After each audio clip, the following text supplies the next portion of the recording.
Vamos a ir a Marcos capítulo 4, versículo 1, por favor. Marcos 4:1.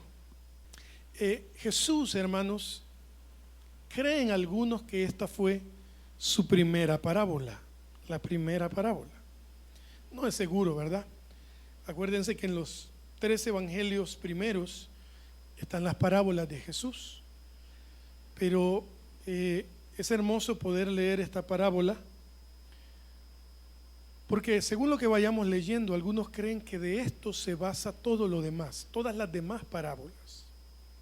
Es interesante. ¿Sabían ustedes que es la única que al contarla a Jesús, dice Marcos que se juntó una gran multitud? Pueden leerlo en Marcos 4:1. También dice que es la única que comienza con una orden expresa, específica de Jesús, que les dice: oíd, presten atención. Ahí está en el versículo 3. También dice que es la única presentada por Jesús como clave, es lo que les estaba diciendo, ¿no? Una clave de lectura para entender las demás, ya que si no se comprende esta, Jesús dice cómo van a entender las demás. En el versículo 13 lo pueden leer ustedes. Es la única, con la del trigo y la cizaña, que lleva una explicación explícita de Jesús al final, como que si Jesús no quisiera que se malinterpretara esa parábola, ¿verdad? Así que, y bueno, y lo último dice que es una de las pocas parábolas que se encuentran narradas en los 3 evangelios sinópticos. Los 3 evangelios sinópticos: Mateo, Marcos y Lucas. ¿Qué significa eso, hermanos? La palabra griega sinóptico es una palabra griega compuesta, gracias, amor, de 2 partes. La primera, sin, significa juntos. La segunda parte, óptico, significa vista. Por tanto, sinóptico significa visto junto. Llamamos Mateo, Marcos y Lucas los evangelios sinópticos, porque ellos ven todo junto, hermanos. Es decir, ellos describen la vida y las enseñanzas de Cristo de la misma manera. Sin embargo, Juan escogió solo 7 milagros. No se enseña ninguna parábola en el evangelio de Juan. 7 milagros, unas cuantas enseñanzas, y enfatiza el ministerio de Jesús en Judea, por lo que Mateo, Marcos y Lucas lo enfatizan en Galilea. Es importante saberlo, ¿verdad? Siempre me gusta que aprendamos esto, ¿verdad? Los 3 evangelios, Mateo, Marcos, Lucas, son los sinópticos, juntos. Es prácticamente lo mismo. En la palabra en los evangelios hay como 40 parábolas. Esta, casualmente, se repite en los 3 primeros evangelios. Hay 12 que no, solo en una. 5 que no, solo en uno. Pero esta se repite en los 3. Por eso es que algunos creen que es quizás la primera parábola que Jesús comenta, enseña. Algunos creen que el evangelio de Marcos fue el primero de los evangelios en escribirse también. Bueno, ese era un comercial para los que les gusta aprender este tipo de cosas. Ok, vamos, listos. Otra vez comenzó Jesús a enseñar junto al mar, y se reunió alrededor de él mucha gente, tanto que entrando en una barca se sentó en ella en el mar. Y toda la gente estaba en tierra junto al mar, y les enseñaba por parábolas muchas cosas, y les decía en sus doctrinas: oíd, presten atención. He aquí, el sembrador salió a sembrar, y al sembrar aconteció que una parte cayó junto al camino, y vinieron las aves de los cielos y la comieron. Otra parte cayó en pedregales, donde no tenía mucha tierra, y brotó pronto, porque no tenía profundidad de tierra. Pero salió el sol, se quemó, y porque no tenía raíz, se secó. Otra parte cayó entre espinos, y los espinos crecieron y la ahogaron, y no dio fruto. Pero otra parte cayó en buena tierra y dio fruto, pues brotó y creció, y produjo a 30, a 60 y a 100 por uno. Ahora viene la explicación, hermanos. Entonces les dijo: el que tiene oídos para oír, oiga. Cuando estuvo solo, los que estaban cerca de él, con los 12 le preguntaron sobre la parábola, y les dijo: a vosotros os es dado saber el misterio del reino de Dios, mas a los que están fuera, por parábolas todas estas cosas, para que viendo vean y no entiendan o no perciban, y oyendo oigan y no entiendan, para que no se conviertan y les sean perdonados los pecados. Y les dijo: ¿no sabéis esta parábola? ¿Cómo pues entenderéis todas las parábolas? El sembrador es el que siembra la palabra. Y estos son los de junto al camino, en quienes se siembra la palabra, pero después que la oyen, enseguida viene Satanás y quita la palabra que se sembró en sus corazones. Estos son asimismo los que fueron sembrados en pedregales, los que cuando han oído la palabra, al momento la reciben con gozo, pero no tienen raíz en sí, sino que son de corta duración, porque cuando viene la tribulación o la persecución por causa de la palabra, luego tropiezan. Estos son los que fueron sembrados entre espinos. 2 puntos.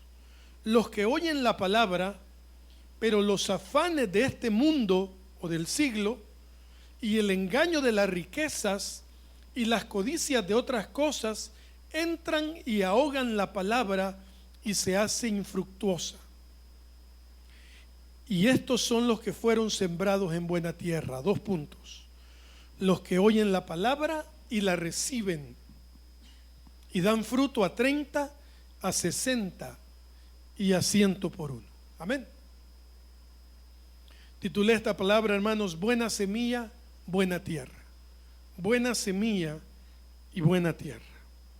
Para que la busquen luego en internet, primero Dios.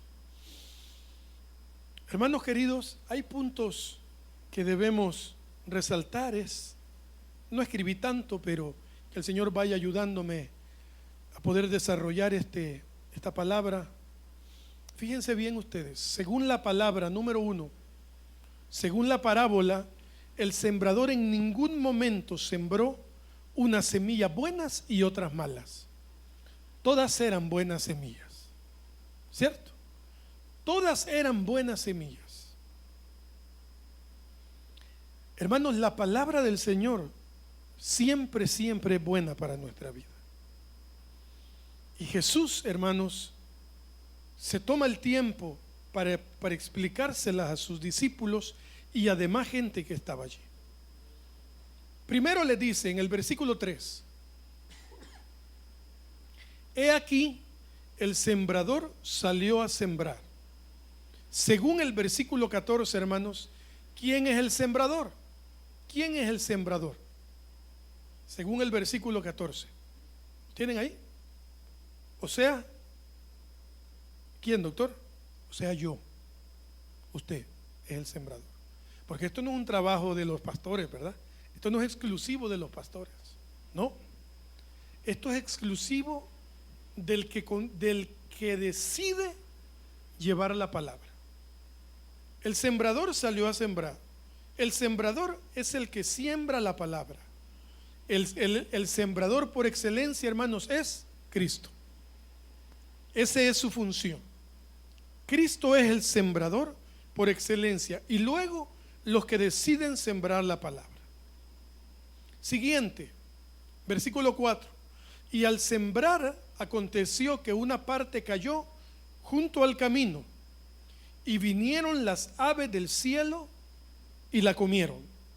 Hermanos, atención a esto, es la única vez que Jesús compara las aves con Satanás. Vean ustedes el versículo 15. Dice Jesús, y estos son los del junto al camino, 2 puntos, en quienes se siembra la palabra, pero después que la oyen, enseguida, hermanos, el diablo no les da tiempo. Dice, enseguida viene Satanás y quita la palabra que se sembró en sus corazones. Yo creo que mientras vayamos escudriñando esto, tenemos que ir midiéndonos, pidiéndole al Señor que nos ayude, que nos vaya mostrando, hermanos, si es que nosotros estamos en alguna de estas opciones, y que el Señor nos ayude, que el Señor nos guarde.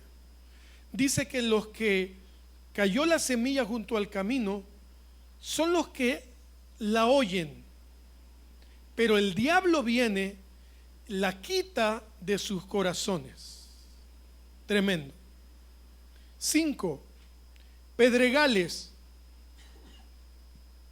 ¿Quiénes son los que la tierra está llena de piedras? Los que cuando han oído la palabra, al momento la reciben con gozo. Vean la diferencia de estos con los anteriores. Los anteriores la reciben, la oyen, pero el enemigo viene y se las quita en el momento. O sea, la oyen y está bien, no pasa nada, no hay problema. Pero estos, hermanos, dice que son los que la reciben, la oyen, y dice que la reciben con gozo. O sea, queridos hermanos, debemos ser muy cuidadosos, porque no basta con tener el gozo, no basta con decir, ah, qué linda la palabra, hoy me gocé hoy en la iglesia. Hermanos, el enemigo, dice la palabra del Señor, que como león rugiente anda buscando a quien devorar. Esa es la analogía que la palabra usa para comparar a Satanás. La reciben con gozo, pero no tienen raíz en sí, sino que son de corta duración. Que el Señor nos ayude, hermanos, porque cuando viene la tribulación o la persecución por causa de la palabra, luego tropiezan. Estamos viviendo tiempos, hermanos, se lo diré siempre, tiempos en que ser cristiano cada vez será más y más complicado, más y más difícil. Acuérdense, ser cristianos en este tiempo cada vez será más complicado. Y que el Señor nos ayude, hermanos, porque vamos a ser probados, se van a burlar de nosotros. A los chicos, vea, cuando en la escuela, y ustedes van a la iglesia, sí vamos a la iglesia. Ah, ¿qué vas? Si en mi tiempo, hermano, yo reconozco que a mí me daba pena decir que iba a la iglesia, cuando iba a la escuela, cuando iba a primero y segundo año de bachillerato. Primero, hermanos, porque era un gran malcriado. Me escapaba de clases. Acordame editar esto, viste, mi amor, en la prédica. No lo voy a editar, porque es la verdad. Hermano Carlitos, usted que ha sido director de centro educativo, yo me escapaba, no entraba a clases. Y mis compañeros eran más bolos, hermanos, más bolos. En ese tiempo la droga no llegaba ya por mi ciudad, pero mis compañeros, el Chompipe, el Baby, el Chele, eran hermanos de lo más bolo que había. Y a mí siempre me daba pena, lo reconozco con tristeza, yo quisiera retroceder el tiempo. Y me acuerdo que había un joven que conoció de Cristo estando en segundo año de bachillerato, se llamaba Agustín. Y yo me acuerdo que Agustín llegó, le decíamos Tin llegó a los pies del Señor, y su cambio, hermano, fue radical. Y cuando llegó al bachillerato, él empezó a hablarle de Cristo a sus delincuentes compañeros. Él no estaba en mi sección. Hermano, yo me acuerdo que a Tin lo rodearon, le hicieron burla, lo destrozaron, porque estaban pesando el pasado reciente que él había tenido. Lo destrozaron, pero hermanos, él siguió perseverando. Y saben algo, yo fui de los que lo rodeé. Yo fui de los que me reí de escuchar a Tim decir que ahora él había conocido a Cristo. Tremendo, ¿no? Y ahora debemos vivir lo que la palabra dice. Romanos 1:16 dice, hermanos, porque no me avergüenzo del evangelio, porque es poder de Dios. ¿Para qué, hermanos? Para salvación. Y Alessandra y Luisito, llegarán momentos en los que los compañeros serán tremendos con ustedes. Pero si ustedes deciden que la raíz crezca, la raíz, la presencia de Dios, hermanos, crezca en nosotros, podremos recibir la palabra con gozo y nadie nos la va a quitar, porque podremos ser buena tierra. Seguimos avanzando. Siguiente, otra parte, versículo 7. Otra parte cayó entre espinos, y los espinos crecieron y la ahogaron. 18. Acerca de los espinos, otra vez dice Jesús, los que oyen la palabra, todos la oyen. ¿Se fijaron? Todos oyen la palabra, todos reciben la semilla. Pero los afanes de este siglo, los afanes de la vida, el engaño de las riquezas y las codicias de otras cosas entran y ahogan la palabra, y la palabra se hace infructuosa.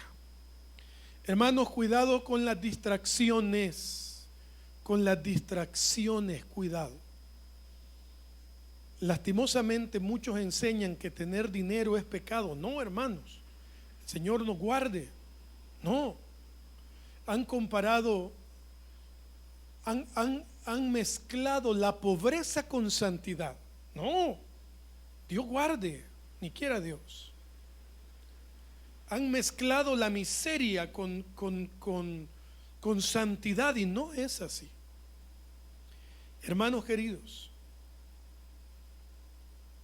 es bueno, yo siempre he dicho, uno de los principios del cristiano, uno de los fundamentos del cristiano en esta vida debe ser que tiene que ser un buen administrador del dinero que el Señor nos da. Anoche hablaba con un joven que estudia afuera, estudia en Estados Unidos, estudia música, este muchacho. Y me dice, fíjate, Abraham, que estoy preocupado porque aquí en la universidad, para los que no somos ciudadanos, para los que venimos de fuera de Estados Unidos, tenemos que pagar un seguro de vida extra. Y no tengo, no he tenido trabajo. Creí que me iban a dar trabajo en el gimnasio, pero no me han dado trabajo. Y ya estoy empezando a preocuparme. Y yo le digo, mira, si yo tuviera, ahorita te lo mandara, pero no tengo, no puedo. Pero tengo algo que decirte. Lo primero que tengo que decirte es, buscad primeramente el reino de Dios y su justicia. Y eso incluye la palabra, la oración, el servicio, porque está yendo a una iglesia evangélica, gracias a Dios. Y le digo, busca al Señor, compórtate a la altura del cristiano. Porque, hermanos queridos, la gente quiere ver la bendición de Dios, se congregan, pero la vida no refleja a Cristo. Y la vida nuestra, hermanos, debe reflejar la presencia del Señor. Eso es fundamental. Buscar primeramente el reino de Dios incluye que la persona esté a la altura de lo que Cristo quiere que seamos para el mundo. Eso es importante. Nos cueste muchas veces, porque lo que el Señor nos pide, hermanos, no es fácil. El evangelio es sencillo. El evangelio es sencillo, pero fácil no es.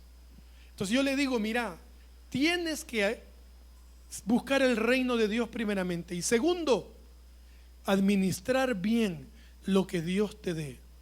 Hermanos, no comprar cosas que realmente no necesitamos.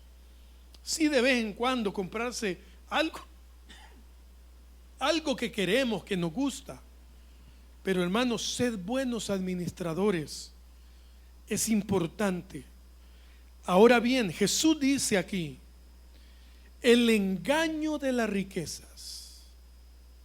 Porque hermanos queridos, yo sé que ustedes también conocen a más de alguno que tiene todo el dinero del mundo, pero sus vidas son miserables.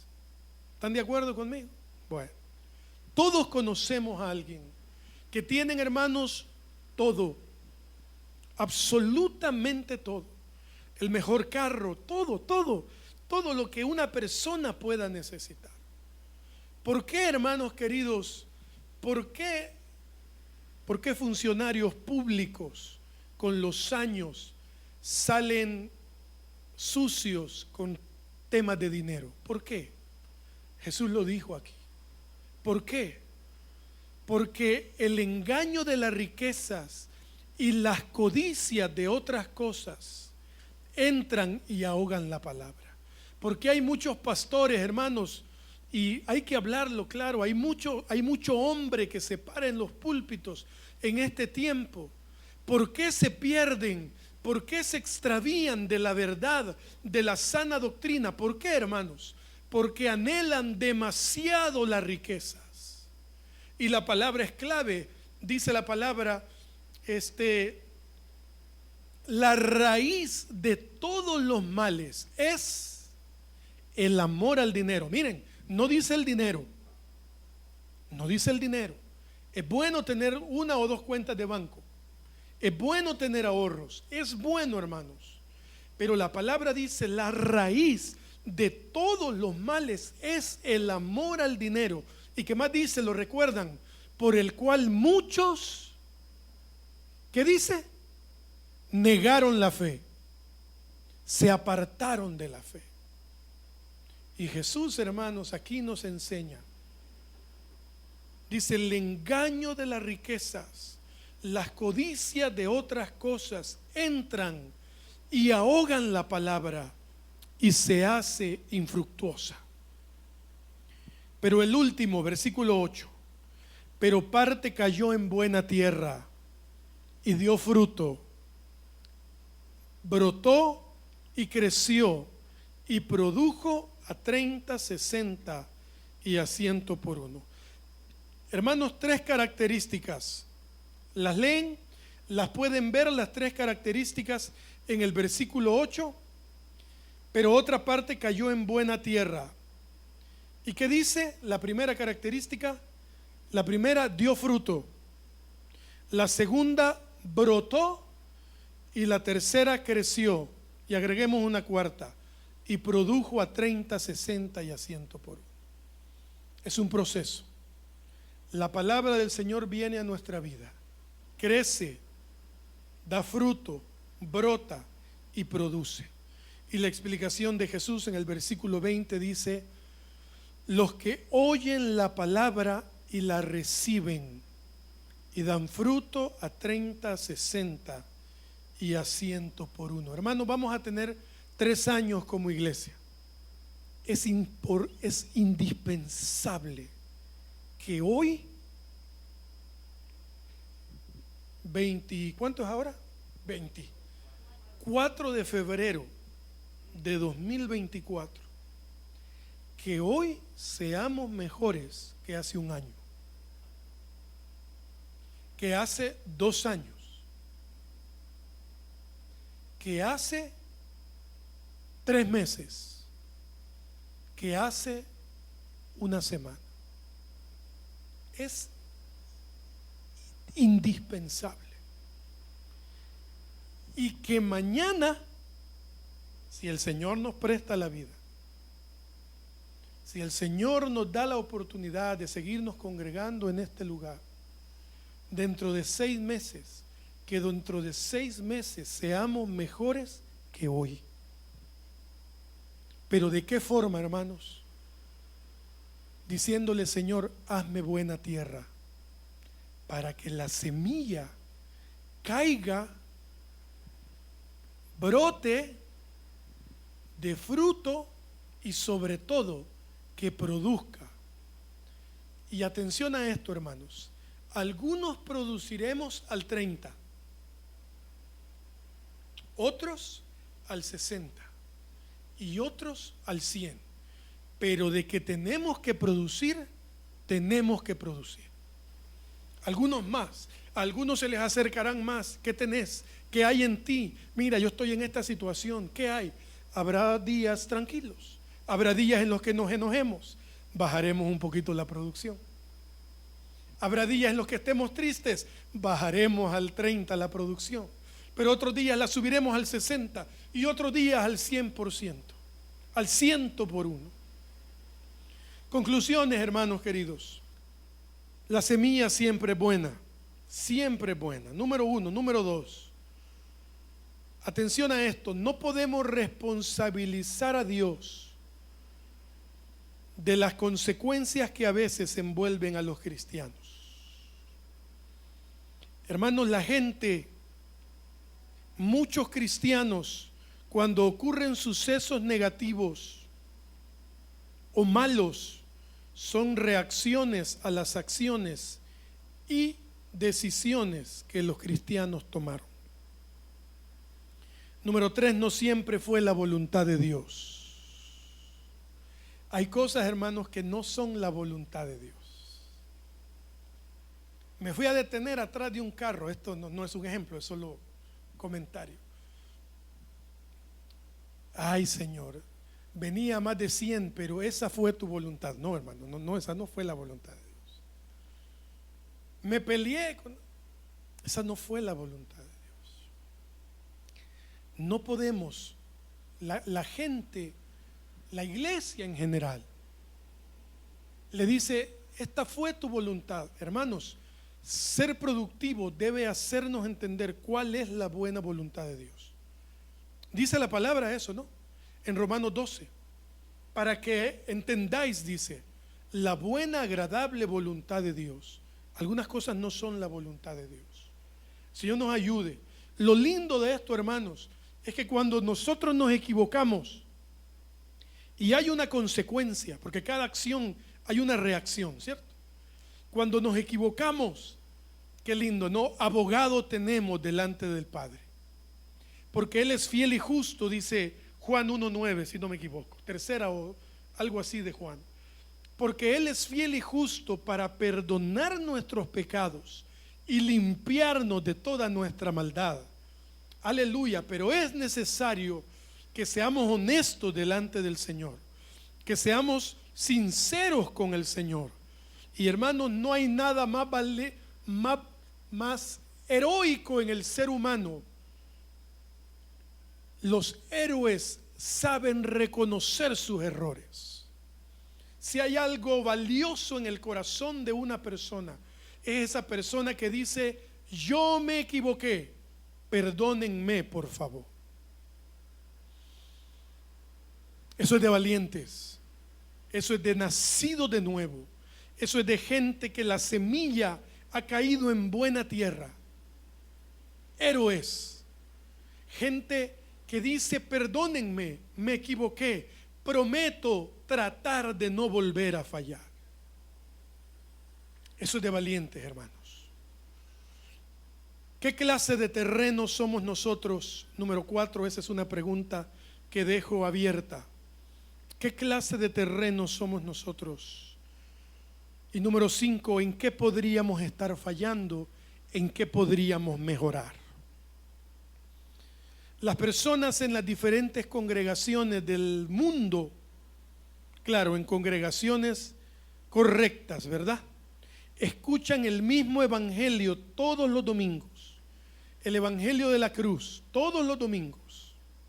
Unos dicen: me gustó, y eso es todo lo que logró en ellos la palabra. Otros dicen: el predicador me hizo pensar, pero nada más. Otros dicen: me ha emocionado, y ahí se acabó todo.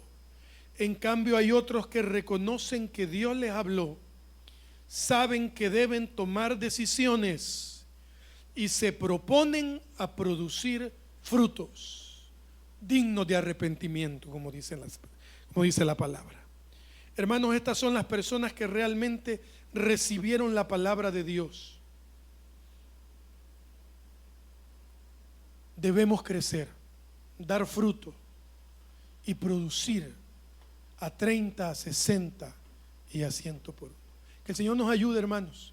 Preciosa parábola del sembrador, para que la puedan volver a leer en sus casas, para que la estudien, para que la lean en otras traducciones y podamos hacernos un autoexamen, ¿no? Autoevaluación. Y si a veces tenemos piedritas, apartarlas. Y si a veces hay espinas, apartarlas. Y si a veces viene el enemigo como ave a querer quitarla, lo reprendemos en el nombre de Jesús.